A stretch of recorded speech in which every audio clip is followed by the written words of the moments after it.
Poverty is not a lack of money, but a way to keep you on your knees. George Orwell. Before we begin, here's a small ritual. Write in the comments one word that accurately describes your current state. Sign it, and let's get started. Poverty is not just about money. It is a silent chain, woven into the skin, wrapped around the heart, buried deep in the mind. A person is born, cries out into the light, and already the world is ready to teach them about limits. Not the limits of the body, but the limits of what they are allowed to desire, to dream, to reach for. Poverty is the first lesson, disguised as caution, as obedience, as the quiet whisper of, "You can't." You grow up under ceilings you were told are the sky. You walk roads where every step has already been chosen for you. You believe in choice, but choice is the masterpiece of the system. It paints the illusion that you are free, when every path leads to the same cage. Poverty is not merely an empty wallet. It is the story told in 1,000 ways. Know your place. Don't reach too high. Be grateful you have something at all. People chase after coins, after paper, after approval, thinking these will fill the emptiness inside. But the system was never designed to be filled. It feeds on hunger, on the feeling of never enough. And the cruelest trick is this. You can have everything and still be poor. Poor in time, poor in love, poor in courage. Because poverty is not measured in what you hold, but in what you fear to lose. A child watches the world through eyes still clear, but soon the whispers come. Not for you, not now, not ever. And the child learns to shrink, to apologize for wanting, to hide their hunger for life. The system smiles, satisfied. Another soul folded small enough to fit into the machine. There is no need for chains of iron when there are chains of the mind. The system knows this. It does not crush rebellion with force. It whispers the lie that rebellion is impossible, that to dream beyond survival is foolish, dangerous, selfish. And so the cage is built not from walls, but from beliefs, from the quiet agreement that this is the way things are, and only a fool dares to want more. But somewhere deep, under the noise, a memory stirs. A sense that there was once a time when life was wild, when hearts were untamed, when hands reached without shame. And this memory burns, faint but unyielding. It whispers of a different world, not one given, but one claimed, not one handed down, but one created. Poverty is the art of forgetting this memory. It is the long sleep of the soul. And yet, in the cracks of routine, in the moments between breath and thought, something begins to awaken. The system fears this awakening, because the one who remembers is the one who begins to see the strings, to feel the weight of the collar around their neck, to taste the air beyond the walls. The illusion of choice begins to fade when you realize you were never choosing. You were following. You were obeying. You were playing a game where the rules were written long before you entered. And the greatest act of defiance is not to win the game, but to stop playing it altogether. The world will call you reckless, foolish, mad. But in truth, it is madness to live asleep, to call chains safety, to call crumbs a feast. The moment you see the system for what it is, the moment you look poverty in the eye and refuse to flinch, something shifts. The game trembles. And so, the first crack appears, small, almost invisible. But through that crack, the light begins to seep in. And once the light enters, the system can no longer pretend you are blind. You have seen, and what is seen cannot be unseen. Poverty lives not only in the streets or in the pockets. It lives in stories, in culture, in the silent agreements passed from one generation to the next. It is an archetype, a figure that moves through time, changing its mask but never its essence. It whispers through families, through schools, through institutions. It is the quiet voice that says, "Know your place." The child who dreams of painting, of dancing, of traveling across the world. Hears the voice first in the eyes of the parents, then in the words of the teachers, then in the laughter of peers. Not for you, not from here. Stay small. Dream safe. This is how poverty becomes not just a condition, but an inheritance. It slips into the bones, into the gestures, into the smallest choices. It teaches that desire is dangerous, that wanting more is greedy, that ambition is betrayal. And so, the child folds the wings they never got to use, learns to walk with eyes lowered, learns to live in the shadow of possibility. Poverty becomes a second skin. It wraps around identity. It teaches people to explain themselves, to apologize for wanting more. You see it in the man who hesitates to speak, in the woman who doubts her worth, in the worker who never asks for a raise. It is not just money they lack. It is the permission to want. The system feeds this archetype. It glorifies sacrifice but punishes rebellion. It builds heroes out of those who endure, not those who break free. It offers just enough comfort to keep people quiet, just enough success stories to keep hope alive, just enough fear to keep the wheel turning. And poverty adapts. It wears the clothes of different eras. It speaks through religion, through politics, through economics. It tells the poor they are blessed to be humble, that their reward is elsewhere, that the rich are cursed by their own abundance. It is a clever trap, because it turns pain into virtue and chains into metals. But even within this archetype, cracks appear, because there are those who begin to feel the lie pressing against their skin. There are those who taste the bitterness in the sweet words, who sense the weight of invisible burdens. They carry the knowledge that something is wrong even if they cannot name it, and in them, the archetype begins to tremble. Beneath the surface, a deeper truth waits. Poverty is not just a social issue. It is a mirror. It reflects the parts of the human psyche that cling to lack, that fear abundance, that believe in separation. It holds up the image of the world as a place of limits, as a place of scarcity, as a place where taking means someone else loses. This mirror is dangerous, because once you see it, you begin to see everything. You see how relationships are shaped by poverty of love, how communities are shaped by poverty of trust, how governments are shaped by poverty of vision. You begin to see that poverty is not the exception. It is the rule, the foundation upon which much of the world is built. The child becomes the adult. The dreams become compromises.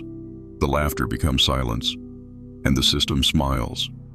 Because as long as people carry the archetype within them, they will never need chains. They will carry their own. But the story does not end here. Something ancient stirs within those who refuse to bend.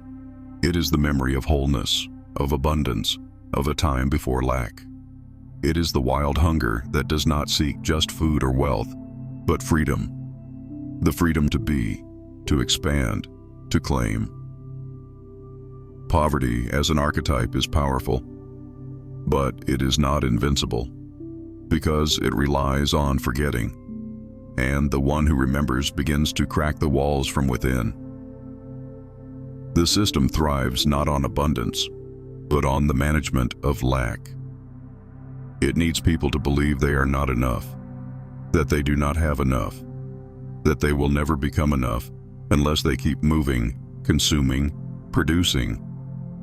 Poverty is the thread woven through the fabric of control, and it is stitched so tightly that most never think to pull at it. A man wakes before dawn, body aching, mind already calculating the debts, the duties, the demands waiting for him. He moves through the day like a ghost in his own life. He fears losing his job, not because he loves it, but because without it, the delicate balance collapses.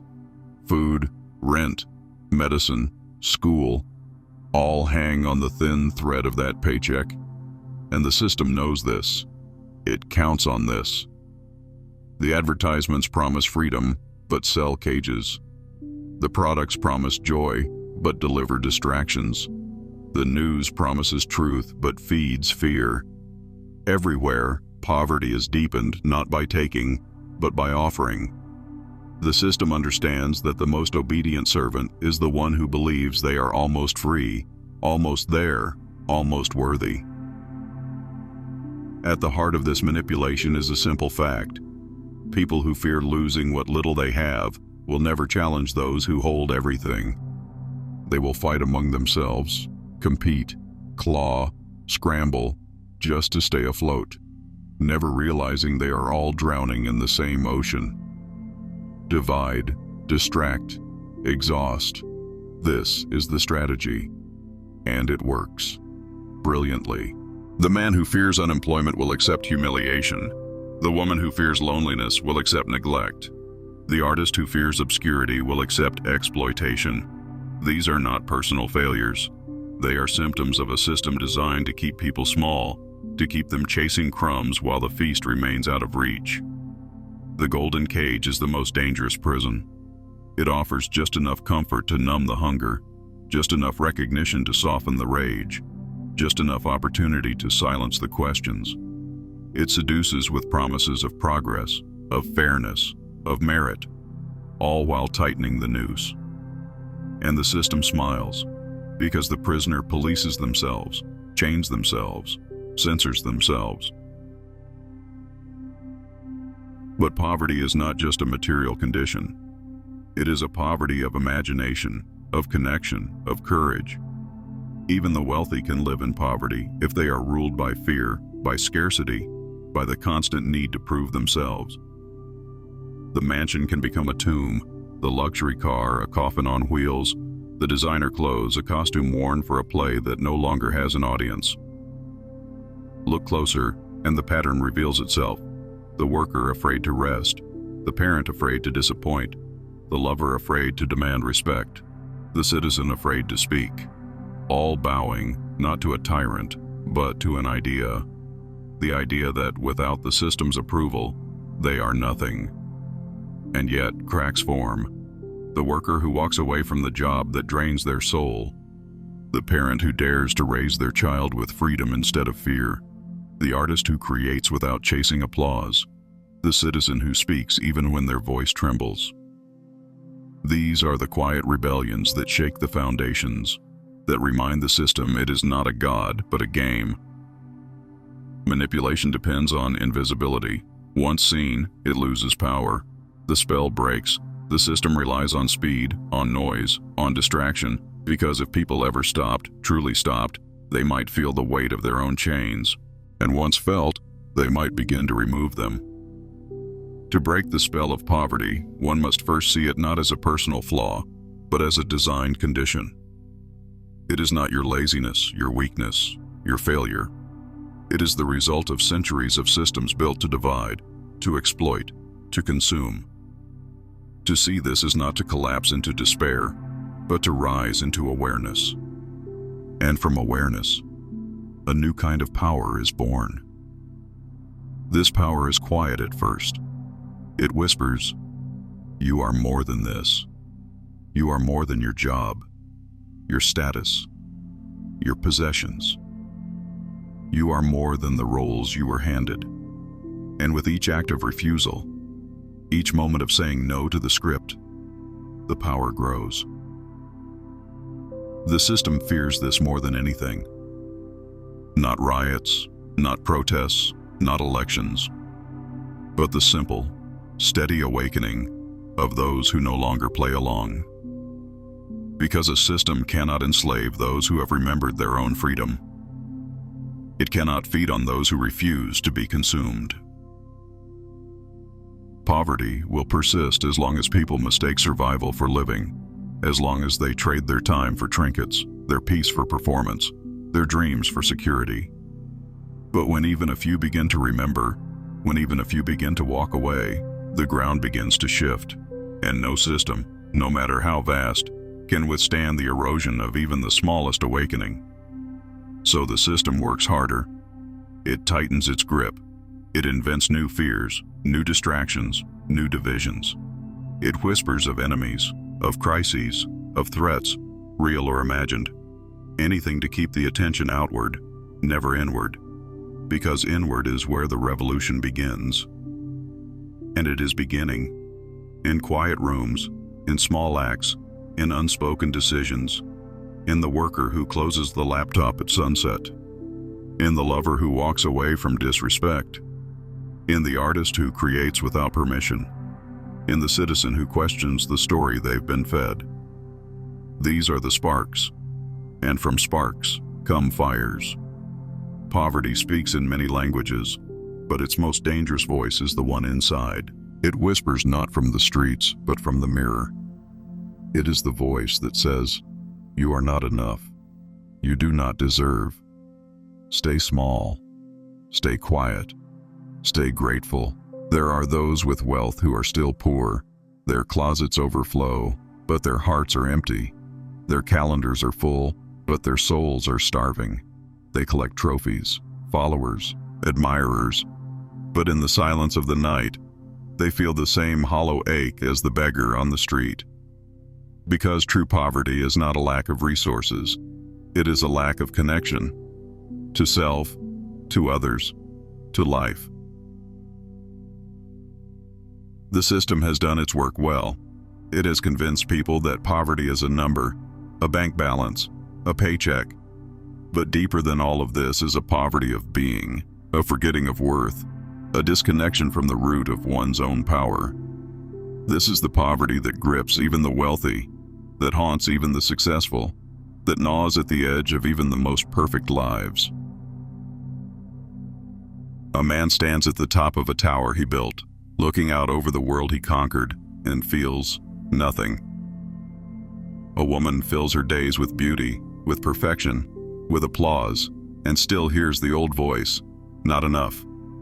The child who longed for approval becomes the adult who chases achievements, only to realize that the hunger has no end. This is the shadow of poverty.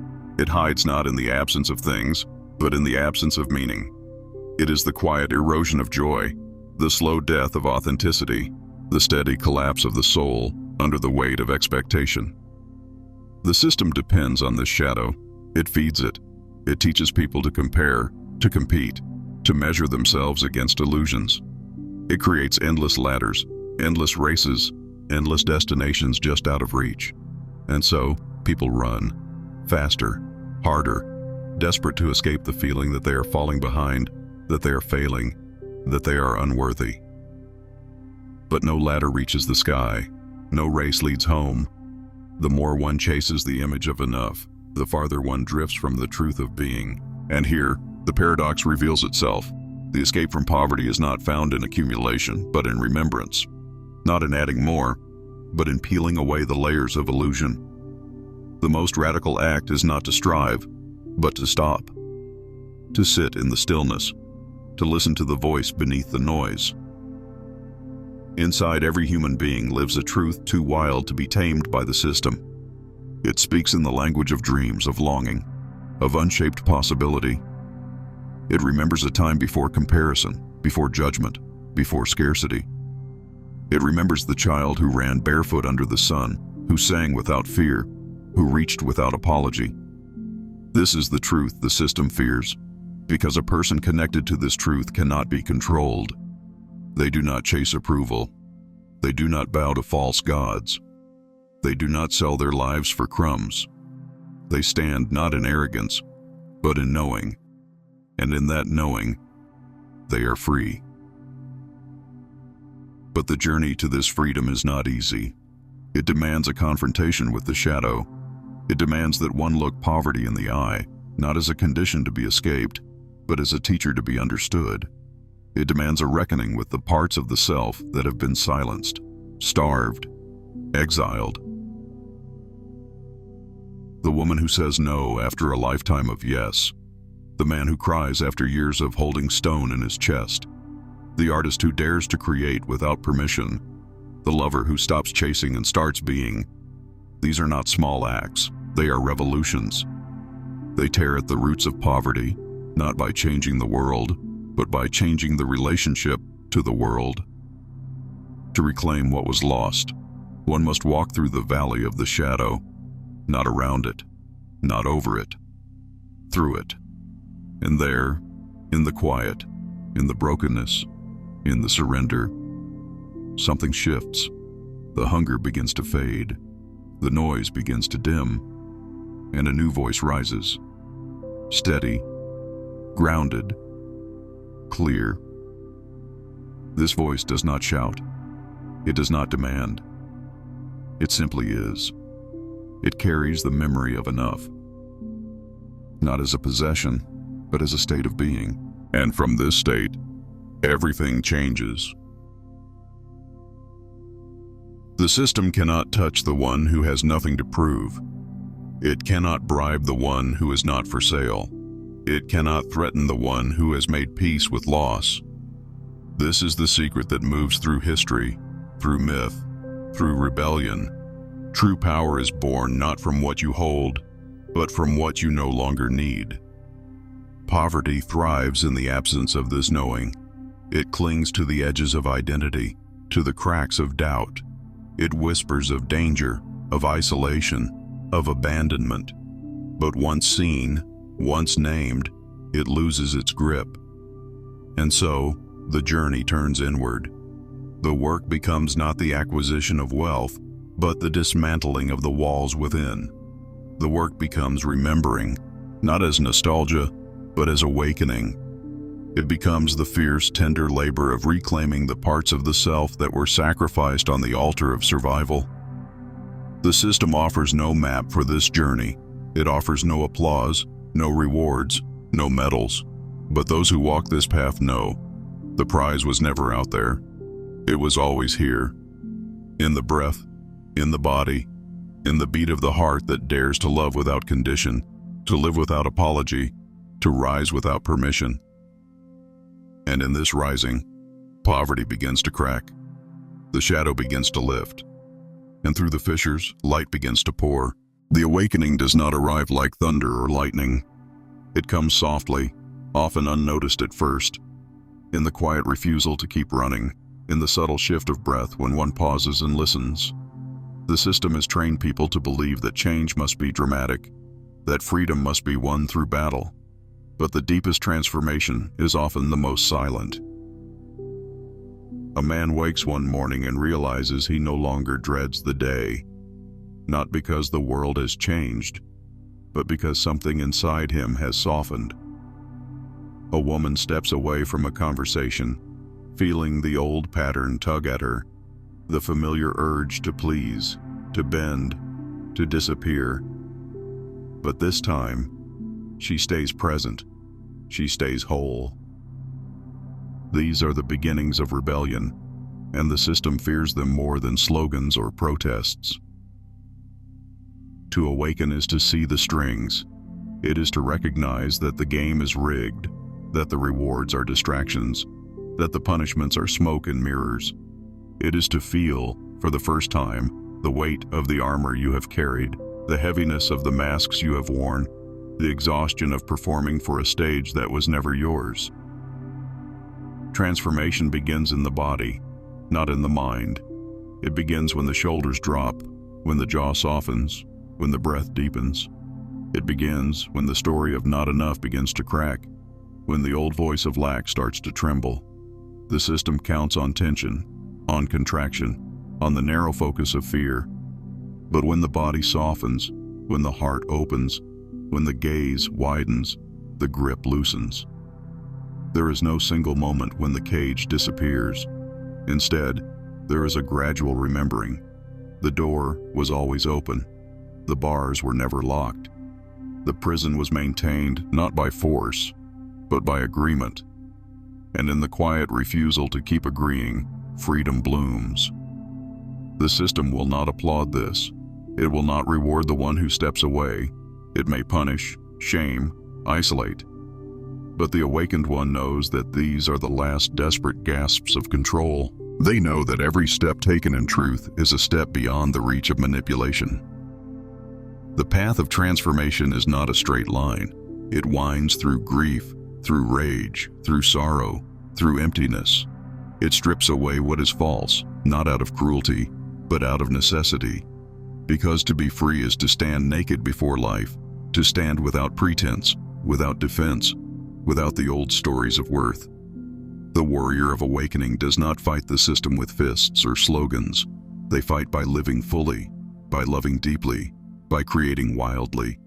They fight by refusing to shrink, by refusing to settle, by refusing to betray the wild aliveness within, and in doing so, they become untouchable.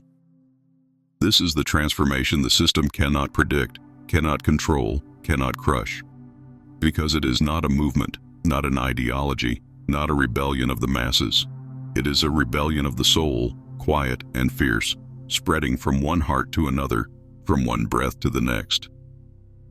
The awakened one walks differently through the world. They see the games, but they no longer play them. They hear the noise, but they no longer dance to its tune. They feel the pull of the old patterns, but they meet them with softness, with curiosity, with unwavering presence. And in this presence, the world begins to change. Not through revolution, but through revelation. Not through conquest, but through connection. Not through domination, but through remembering. The system has no defense against this. It can break bodies, but not spirits. It can silence voices, but not truths.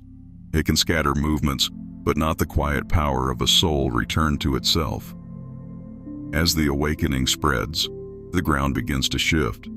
The old pillars tremble, the old stories crack, and through the rubble, something ancient rises.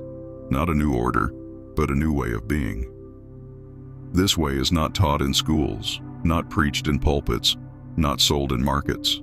It is learned in the heart and the body, in the raw, messy, beautiful unfolding of a life reclaimed. And so the transformation deepens. The awakened one does not seek escape, but engagement. They do not flee the world, but meet it as it is, with open eyes, open hands, open heart. They bring the light not as a weapon, but as a torch, illuminating the shadows, inviting others to see.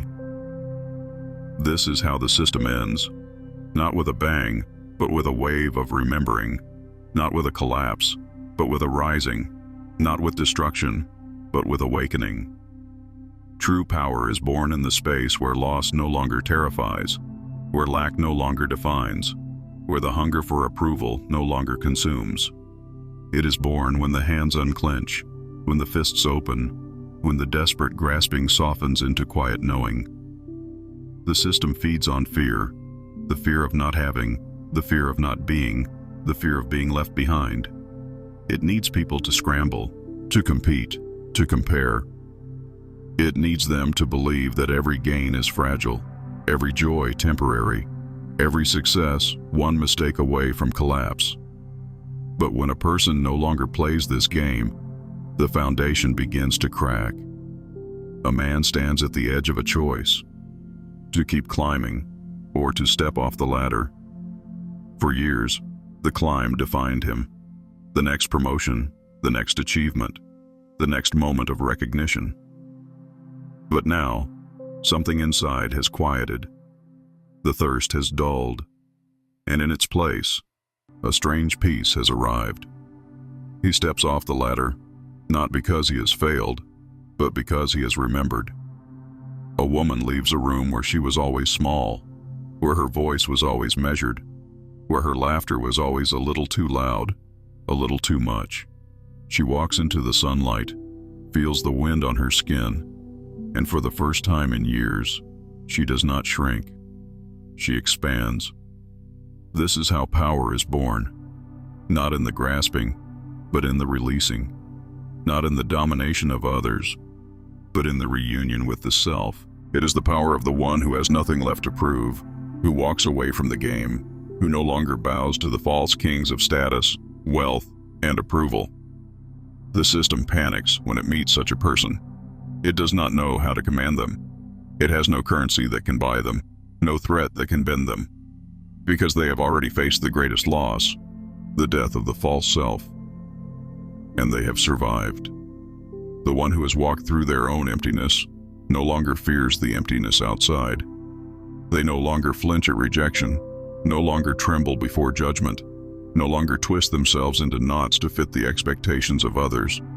They stand, unshaken, rooted not in arrogance, but in authenticity. This authenticity ripples outward.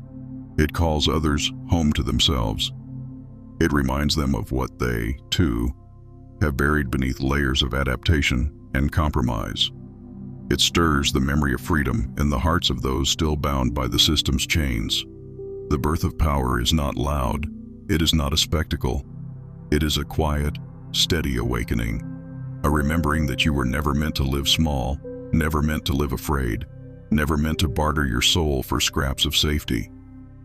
It is the moment when you turn inward, find the pulse of your own aliveness, and choose to live from that place, no matter the cost. And here lies the paradox the system cannot solve. The one who has nothing to lose is the one it cannot control. The one who embraces the possibility of falling is the one who can truly fly. The one who no longer fears the collapse is the one who holds the power to rebuild. In this new way of being, relationships change, work changes, creativity changes, love changes. Because everything once done for validation now becomes an offering. Everything once done for survival now becomes an expression. The old hunger fades, replaced by a quiet abundance, a deep trust in life as it is. There will be moments of doubt, moments of trembling, moments when the old voices rise again. But they are just echoes. They hold no true power, because once you have tasted freedom, the taste never leaves you. It lingers in the blood, in the breath, in the marrow. You become a quiet revolution, not by shouting, not by forcing, but by living, by being a reminder that there is another way, that the game is not the only reality, that life is more vast, more wild, more beautiful than the system ever allowed you to believe. The system will offer you new temptations, new distractions, new promises. It will whisper that you are missing out, that you are falling behind, that you are abandoning your duty. But the awakened one smiles, because they know what they have found cannot be measured, cannot be compared, cannot be bought or sold. This is the power that changes worlds, not through conquest, but through presence. Not through domination, but through embodiment. Not through taking, but through being. And so, the journey does not end. It deepens. It widens. It becomes a path walked not alone, but in quiet connection with others who have remembered, others who have dared, others who have chosen truth over comfort, freedom over approval, being over having. And in this gathering of the awakened, the system feels its first tremors, not of destruction, but of dissolution, not of attack, but of irrelevance. Because the world that is coming is not built on fear, but on freedom, not on scarcity, but on sufficiency, not on control, but on trust. And the one who has been reborn into this knowing carries a light that no system can extinguish. The game ends not with the fall of empires, not with the burning of monuments, not with the clash of armies. It ends in the quiet heart of the one who remembers. The one who, in the stillness of an ordinary moment, feels the weight drop from their shoulders, feels the breath deepen, feels the pulse of life rise from within. They walk through the same streets, sit at the same tables, meet the same faces. But everything has shifted. Not because the world has changed, but because they have.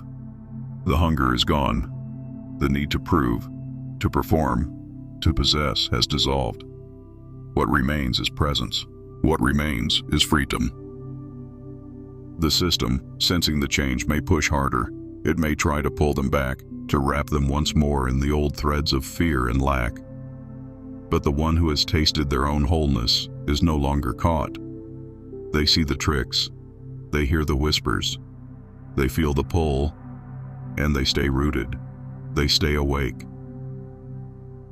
This is how the old world dissolves, not through battle, but through irrelevance, not through overthrow, but through outgrowing.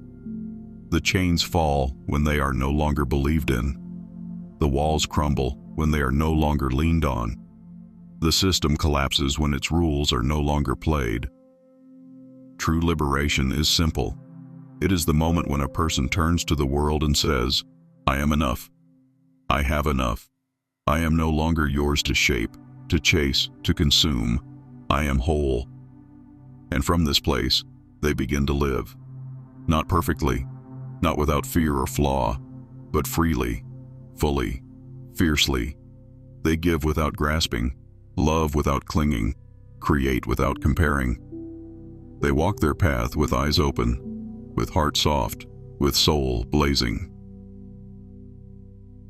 The story of poverty ends here, not in the filling of the bank account, not in the stacking of treasures, but in the reclaiming of the self, in the remembering that no system, no story, no scarcity can define the vastness of a human life. And in this remembering, the game loses its players. One by one, quietly, beautifully, they step off the board. They turn away from the race. They turn toward each other, toward life, toward the wild, untamed dance of being. This is where it all begins. The game ends when you stop playing, when the need to prove dissolves, when the hunger for approval fades, when the noise of the system no longer pulls you in. Freedom is quiet, simple, steady.